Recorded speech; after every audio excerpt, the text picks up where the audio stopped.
All right, so I got on the board up here. This is what we're going to be discussing today. The topic is etymology. So we're talking about the origins of words. There's a few questions to get the wheels turning. How did we get to the point we're currently at with the English language? Didn't start, it wasn't spoken in this precise form that we speak it in today. It's evolved a lot over time.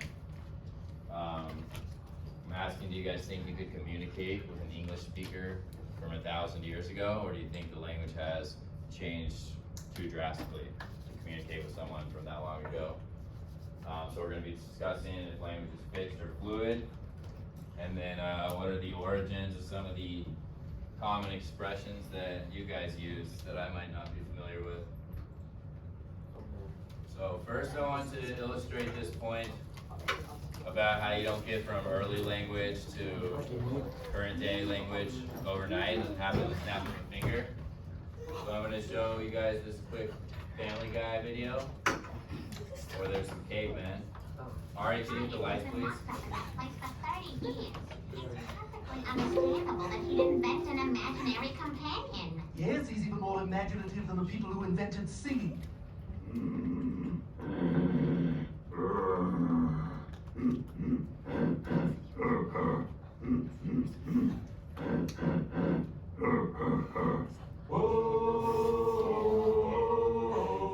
Longest for the longest time.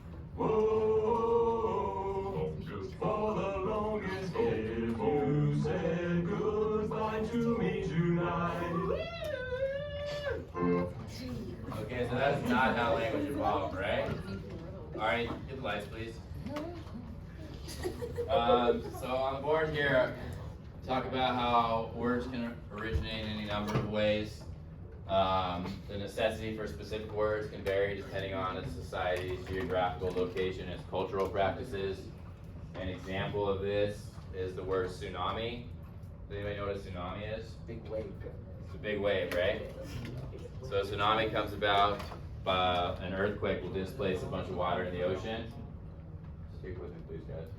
So an earthquake displaces a bunch of water in the ocean, and then you get these huge waves on shore. But do you think people in Oklahoma have need for the word tsunami? Do you think they observed that natural disaster, that phenomenon? No, so tsunami is actually a Japanese word. Because Japan's an island, and they have earthquakes there. Guys, stick with me, please. So that's how we got the word tsunami. We just borrowed it from Japan, and they had a need for it a lot sooner than English speakers did. So I got another word here, avocado. You guys know where most of the avocados that we consume come from? They come from Mexico. They come from trees in Mexico, yeah. You're not wrong, Nikki, thank you. So there's the ancient civilization in central Mexico. They're called the Aztecs. Aztecs have a language that they call Nahuatl. They called avocados aguacato. So that's where we got that term. But aguacato meant something to the Aztecs before it meant avocados. It was something that they had observed in nature. Something that maybe looks like avocados. Any guesses what they might have observed in nature? Pine cone. Pine cone? Not a bad guess, Nikki, but the answer is testicles. So, I hope I have your attention now. So, that's what aguacato meant in Nahuatl. So I got it. Moving down to the next part. Does anybody know what a boycott is? Like a protest, says Owen. So a boycott, yeah, it's when people all band together and choose not to do business with a certain company or not to shop at a certain store. And the origins of the term boycott come from a gentleman named Charles Boycott in England, who was a property manager, and he had a contract dispute with the farmers that were working the land. And the farmers decided to all band together and stop doing work for boycott, and they got other people in the community to also stop associating with him, and then he got driven out of town. So that's how we get that term boycott. The next part, we get a word from Greek mythology. There's a character in Greek mythology named Echo, and Echo is known for being having the gift of gab. She was very social. And so Zeus chose Echo to distract his wife Hera while he could go be promiscuous behind Hera's back. And when Hera found out, she cursed Echo so that all Echo could do in terms of speech is just repeat the last thing she heard. Yeah, so we get that from pop culture. There's some Greek mythology that give us the word echo. And then lastly, I featured the word nice because it's changed drastically over the years. And it originally came from the old French, and the word meant foolish. And later on down the line, it meant faint-hearted, it meant fussy, dainty, delicate, and then eventually we arrived at how we use nice today, and it's a positive connotation, right? And we also sometimes sarcastically use it in a negative connotation, but for the most part, it has a positive connotation. And all this, I pulled these different examples so you could see all the different origins. I mean, sometimes we get a word from an existing language, sometimes we get it from something that happened in real life, sometimes we get it from pop culture or a fictional story, and then sometimes we borrowed it from a previous language, but it continues to change over time. So we're now going to give some thought to how English has changed dramatically over the years. Well, actually, we're going to watch this 4-minute video just talking about the origins of language. So stick with me, guys. It's only 4 minutes. Ari, if you get your light, please.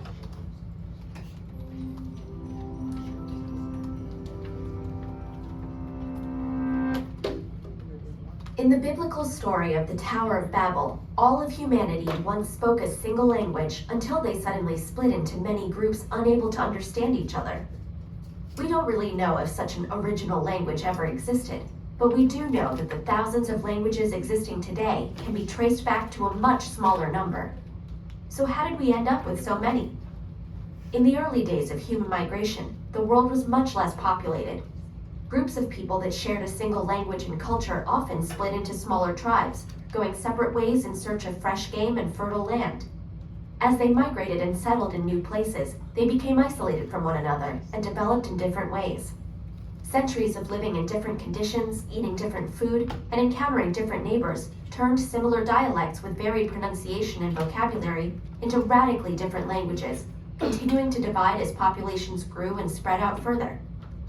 Like genealogists, modern linguists try to map this process by tracing multiple languages back as far as they can to their common ancestor, or proto-language. A group of all languages related in this way is called a language family, which can contain many branches and subfamilies.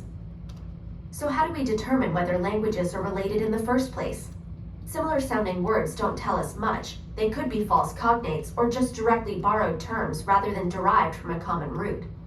Grammar and syntax are a more reliable guide, as well as basic vocabulary such as pronouns, numbers, or kinship terms that's less likely to be borrowed.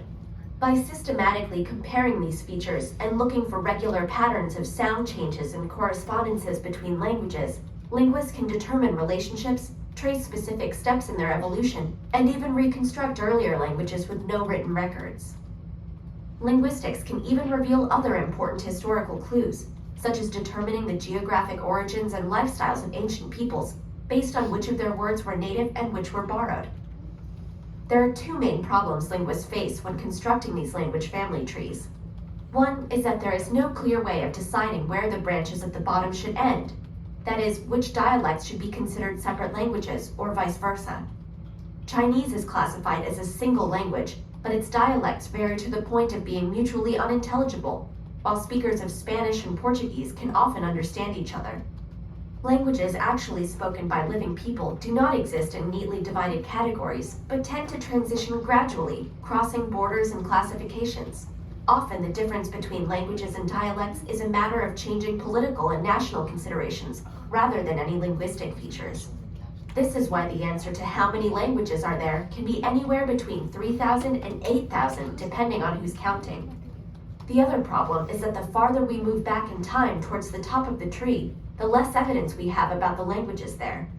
The current division of major language families represents the limit at which relationships can be established with reasonable certainty, meaning that languages of different families are presumed not to be related on any level.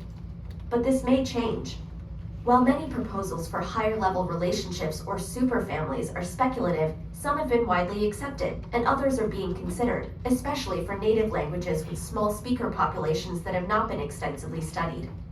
We may never be able to determine how language came about or whether all human languages did in fact have a common ancestor, scattered through the babble of migration. But the next time you hear a foreign language, pay attention. It may not be as foreign as you think.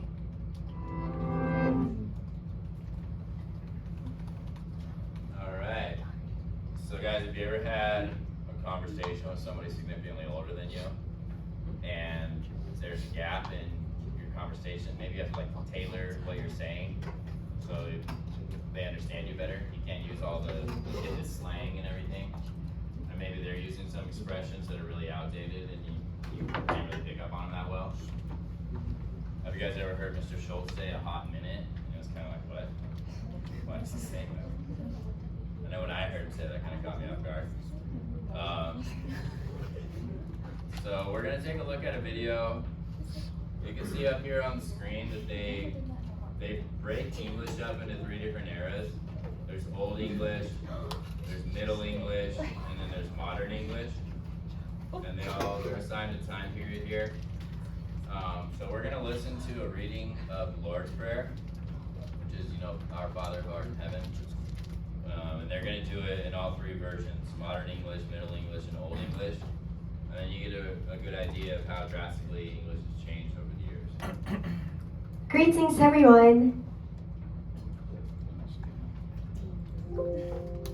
And here, for today's video, I will be reciting the Lord's Prayer in Modern English, Middle English, and Old Notice English. the syntax of the letters. Our Father, who art in heaven, hallowed be thy name. Ure Fadir, that art in heavens, hallowed be thy name. Fader ure, thu art in heaven, si finama ye hallowed. Thy kingdom come, thy will be done on earth as it is in heaven. Vi kingdom komito, be vi ville don, in earth as in heaven. To become fin riche, ye vore fin villa, on earth, swa on heaven. Give us this day our daily bread. Give to us this day our bread, over other substance. Urne que de huamli kan glaf, sule us today. And forgive us our trespasses, as we forgive those who trespass against us. And forgive to us our debts, as we forgive to our debtors. And forgive us our guiltas, swa we forgiveth our guiltedum. And lead us not into temptation, but deliver us from evil. Amen. And lead us not into temptation, but deliver us from evil. Amen. And nedlaat ons onkostninge, og kan lys oss av uvele, så flytje. Alright, lights please. So do you guys think you can communicate with somebody from Middle English? Maybe. Isn't a lot of that, it sounds pretty familiar? Yeah, someone with a strong accent or something? Well, what about the Old English? No, that's like a completely different language, right? Alright, so now we're going to go through an article real quickly. It's a short article, so I'm just going to read it to you guys. What is the origin of a term that I think you guys are all familiar with, but it didn't exist in the context that we use it in now when I was your guys' age, or at least I was ignorant to it. But we're going to focus on the term cap. No capping. Stay with me, please, guys. Keep it silent. I'm going to get through this real quickly. Okay, so we're going to start where it says, what does cap and no cap mean? Put it simply, cap refers to lying, while no cap means, you guessed it, telling the truth. In context, however, the term can take on a variety of meanings. Cap can be used to question whether or not someone's being honest, and no cap is often used as a disclaimer to let people know you're not exaggerating. Guys, can you please be quiet while I read this? Put it simply, cap refers to lying, while no cap means you guess it's telling the truth. In context, however, the term can take on a variety of meanings. Cap be used to question, cap can be used to question whether or not someone is being honest, and no cap is often used as a disclaimer to let people know you're not exaggerating or talking yourself up. Capping is basically the act of lying or faking something. Typically, the terms are used in the context of boasting. If someone is bragging about how many cars they own or how many guys are in their DMs, it's possible they're capping in order to make themselves look cooler. Alright, this term, like most trends these days, has become particularly popular on the video sharing app TikTok. TikTok users frequently fill comment sections with the word cap, or to make things easier, simply throw in a cap emoji, usually in response to a story or video that they don't believe. Whether it's some guy exaggerating an interaction he had with a girl, or someone poorly staging a prank they claim is real, you can often find that their comment section has more caps in it than a baseball field. Alright, so origin of the terms cap and no cap. This term and all of its derivatives probably found its way to TikTok because of a viral song, No Mentions, by Young Boy Never Broke Again. I know how old I sound. The rapper, also known as NBA Youngboy or just Youngboy, that TikTokers love to sing to. After rapping about his new Maybach and counting 50s all in hundreds, NBA Youngboy warns off any doubters, assuring fans that these claims are no cap. We cannot, because I went through these videos and they're not school appropriate. Come on. No. But cap didn't begin on TikTok. It's a slang term borrowed primarily from the rap community, but now exists in a wide variety of contexts on and off the internet. The popularization of the term grew in 2017 thanks to Future and Young Thug's collaboration on the track No Cap. The Atlanta rappers used the song to boast their successes, listing off the cars and designer clothing they bought thanks to their fame. And given that the pair have a combined net worth of $48 million, it's safe to assume there's no capping going on in the song. Prior to the 2017 release, Chief Keef collaborator Gino Marley used the term on the 2011 track, Just in Case, to say, I'm not with the lacking, no slacking, no capping. Likely referring to his desire to earn his wealth truthfully and not engage in the braggadocios, exaggerations that we see in many other rap lyrics.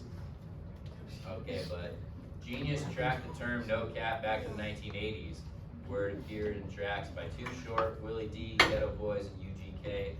Throughout the decade, in these songs, the lyrics are high cap or high capping, but the context would suggest this version of the term means the same as the modern no cap. Genius also spoke to a linguistic professor. So here, a little overlap with academia, okay? A linguistic professor, Dr. Sharice King, who suggested the term probably came from a game of playing to dozens, known in some areas as capping.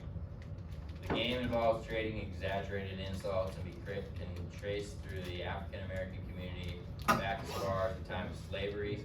Remember those yo mama jokes you used as a kid? That was capping. Like all words, cap has taken on new meanings and evolved throughout language and music to become what it means today. Alright, so there's a little journey through the history of the term cap, no cap. So guys, now I'd like you to share with me some colloquial terms, some slang terms that I might not be real hip to. We're gonna write them on the board. I need some audience participation here. Not Soto, because Soto has 100 of them. You gotta write it? No, I'm gonna write it. Phone him. Oh, okay. How do you spell that, Austin? No clue. Yes, dude. F-O-E. This is how the kid before second period told me it was like that, like two separate words. Together? Alright, Nico says it's together.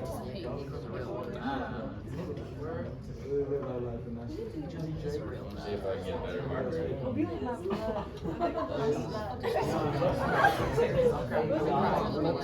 Can I get an example sentence? Let me get an example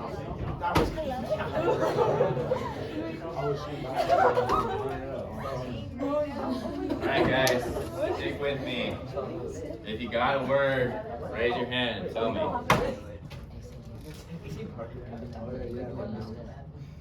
Oh, also, we're making it school appropriate.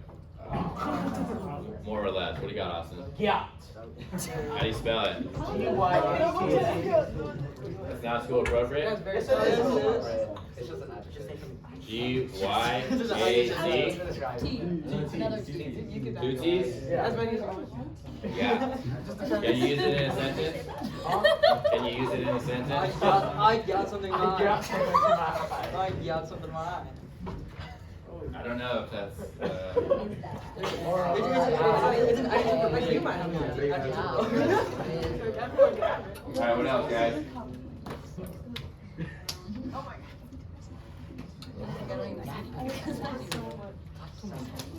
No. So fun. No. It doesn't have to be that extreme. I mean, you guys say like the word bent, right? Riz, okay. Riz is R-I-Z or two Z's? Wizard of Oz. Someone just open up their DMs and read it to me so we can have a bunch God, of. no. I don't think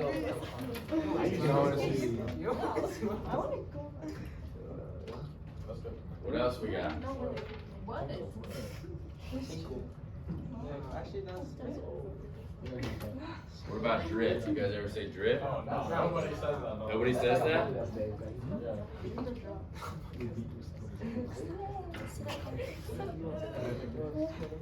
You guys don't use bet? Like, alright, bet. I'm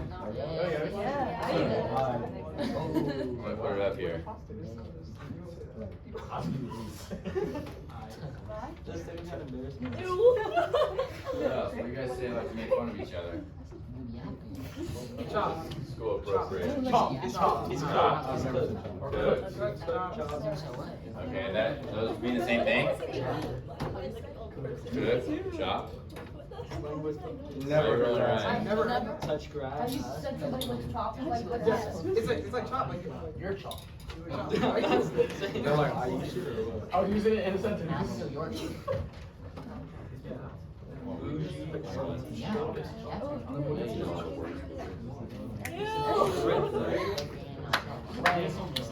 Slay. Slay queen. Slay. Slay? They said slay in second period too. Am I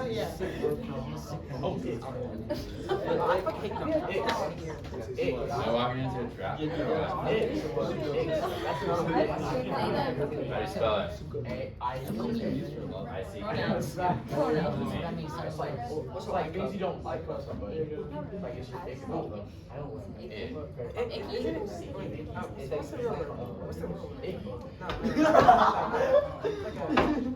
Come on, Nico, how you go? No? Okay. Anybody else want to contribute here? Adrian? Yeah?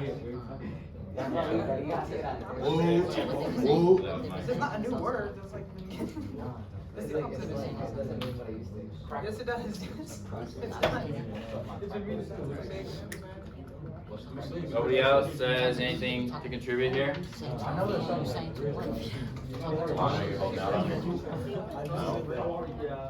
Girls? Me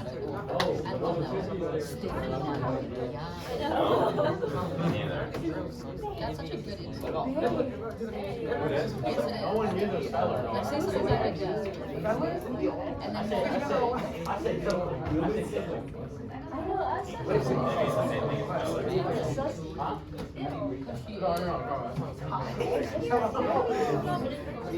I said, oh. Alright, Owen, you said feller? That's what you call your buddies, your friends, or what? Bustin'? Get him out of here. Good one. Who said that? Who said that? Nolan said it. Oh. Who says it's just Nobody says it, him? okay? Delete it off the board. He's contributing to the I conversation. said bust. What? Bro, there's so many Nolan!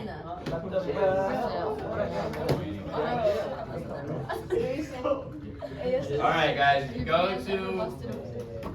to today's module, there's a etymology worksheet. JIT.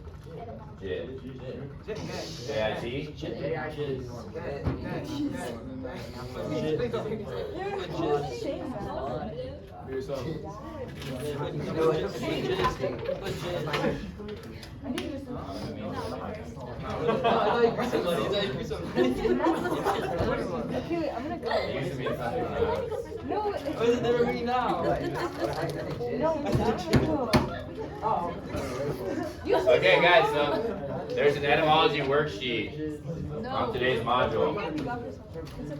So that's what we're gonna get started on, okay?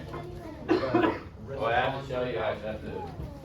What did your other class say?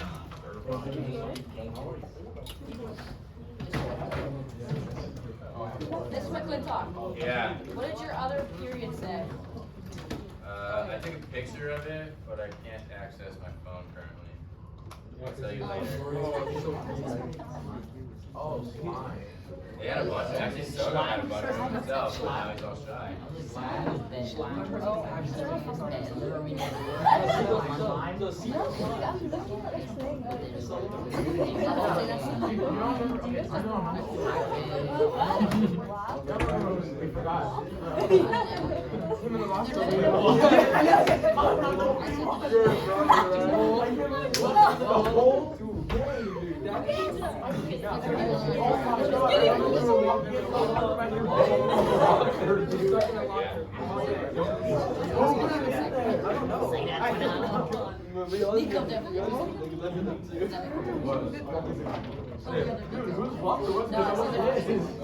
Hey guys, give me your attention for 1 second, please.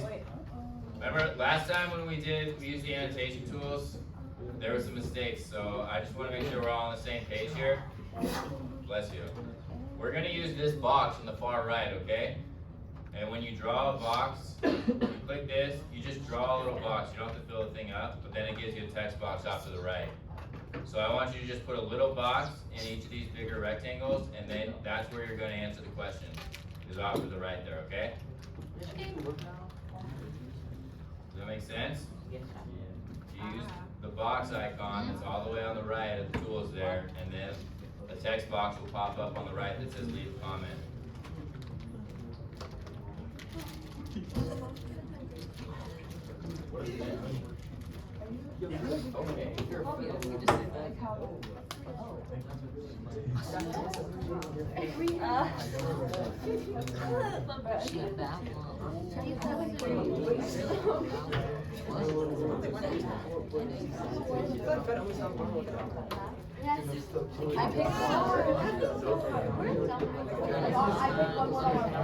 Oh yeah, guys, you're using one of the slang terms that we put up on the board, okay?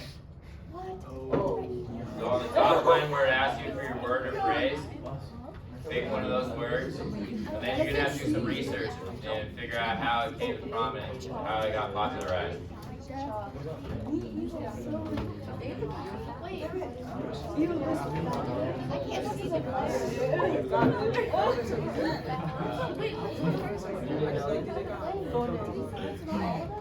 Oh, like I'm about to phone him a call. I said,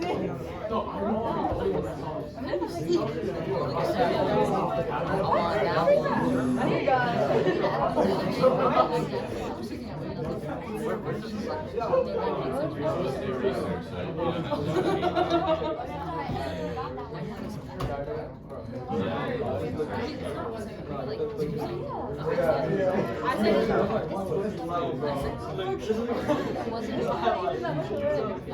had that. Look at the bottom. The first thing I saw, all I saw was the bottom.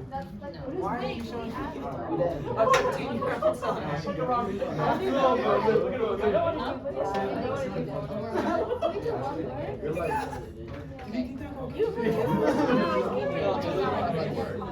And then like, that was so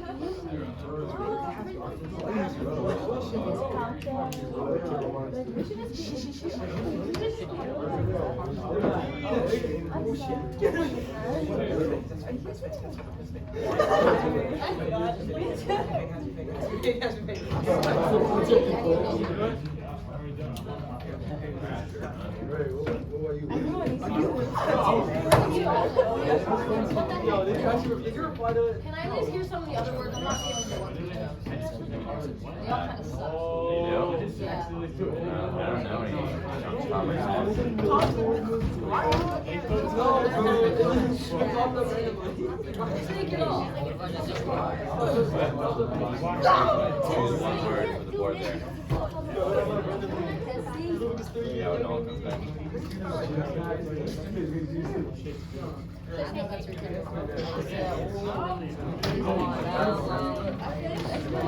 See, anything I'm nervous to yell out. He said,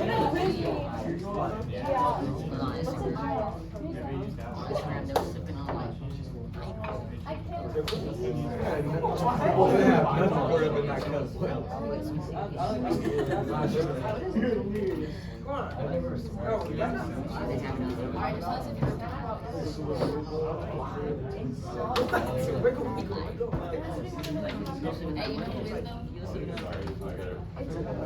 Yeah, just wait for no one to come back. We got down.